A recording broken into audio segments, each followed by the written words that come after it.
Wake up, wake up, wake up, wake up, wake up, wake up, wake up, wake up. If you just felt a little bittersweet, happy, or even a little sad from that clip that you just saw, then you were probably feeling nostalgia, which also means that you just fell for what I was planning you to.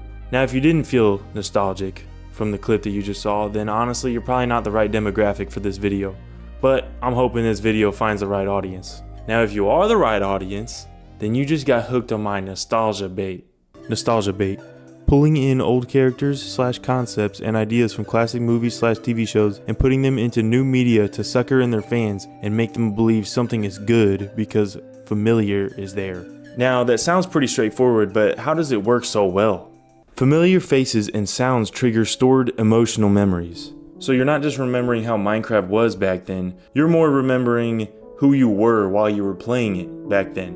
When industries and influencers use this emotion, nostalgia, in content, generally the consumers, so the people that are playing the games, watching the shows, they will stay more and engage more with the content because they feel more safe and secure, like how they did back then when they first experienced it. Now, I know the term nostalgia bait can sound malicious or manipulative. Sometimes it could be seen as a good thing, but I'll get back to that point and give an example in a little bit. Nostalgia bait has existed for a long time. It just wasn't really known as nostalgia bait. Originally at this part, I planned to have the origins of the word nostalgia, like coming from Greek and the different words that derived into nostalgia. But I changed my mind because I thought that was boring. So I'll just give you an example of nostalgia bait. The earliest example I can think of. The first thing that comes to my mind is the movie Grease.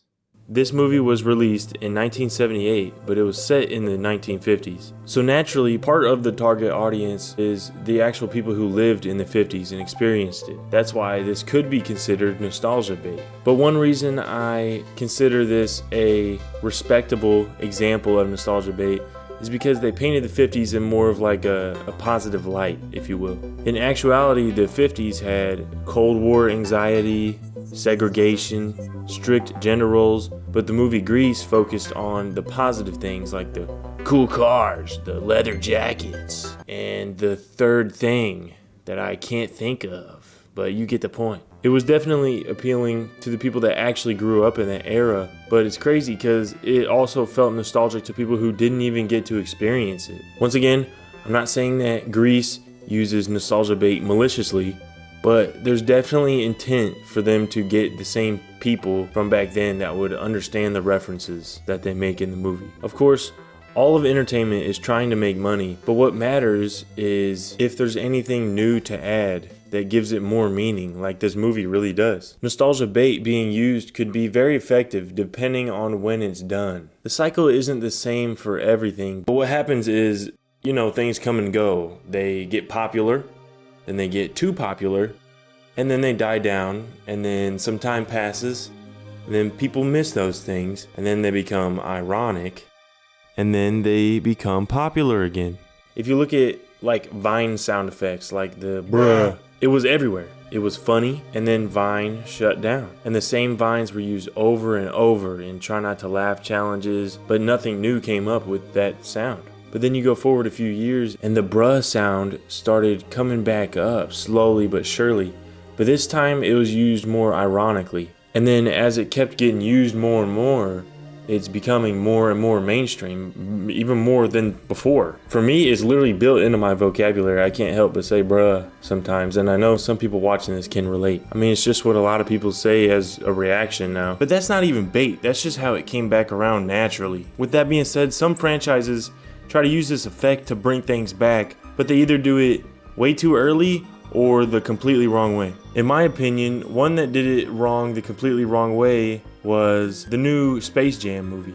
Now, I could be remembering it wrong, but to me it felt like it was just full of references and cameos rather than having its own emotional weight. I know I'm not alone, but I would not have watched that movie if it wasn't for watching the first one. Another one kind of similar was Happy Gilmore 2 that just came out, I think last year. It was just the same thing. It was just full of cameos and references for people to look back on. Recognition alone does not equal emotional weight. But then there's just a whole other side of things where they just bring things back way too early. Like the iCarly reboot or Full House reboot called I think Fuller House. They just used that same formula as before and they didn't really evolve anything, to be honest. It was like imitating the original rather than expanding it. These reboots that happen too soon don't have any emotional appeal because there's barely any gap in between. You can't miss something that hasn't even fully left yet. Alright, here's my problem. I think that modern media doesn't wait long enough for nostalgia to happen. I think they just manufacture it however they want. Like studios just keep things alive long enough to where they can monetize it and squeeze some more money out of it. Like sequels,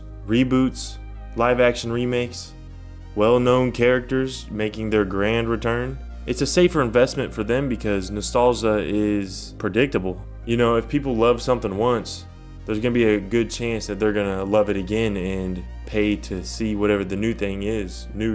That's how things like the Spider-Man No Way Home that came out a couple years ago got so big. It got what, like $2 billion? They weren't telling a compelling story. People just wanted to see their favorite Spider-Man back on the screen again finally. It makes me wonder, are industries revisiting the past because it's meaningful or just because it's marketable? You have to admit that the bruh sound effect comeback was definitely better than some of these live action remakes and these reboots that keep pumping out. It wasn't forced. It just came back because people were ready for it and people missed it and people appreciated it. And I think that that difference really matters. We all have specific things that could instantly put us in our feelings. Those could be a lot of things like Peggle, Gumball, Minecraft Split Screen, Skylanders, Plants vs. Zombies, Lego Batman, Zack and Cody, Red Ring of Death, Adventure Time, Hill Climb Racing, Pillow Pets, Stampy's Rocket, Fish Hooks, Fortnite Season 3, This Game, Venturian Tale, Lego Star Wars, SpongeBob, Limited Nether, Rayman, Little Big Planet, Halo Forge, Tech Decks, Pixel Gun, Uncle Grandpa, Dr. Trayaurus, Pizza Place, YouTube Rewind, Halo Split Screen, Scribblenauts, OG Crafting, FaZe, Angry Birds, Rabbids, These Scooters, Stampy's Time Travel, Annoying Orange, Goat Simulator, Cool Math Games, Doodle God, 9/11, Sky Does Minecraft, Minion Rush, Sonic Dash, Nethercore, The Four Books,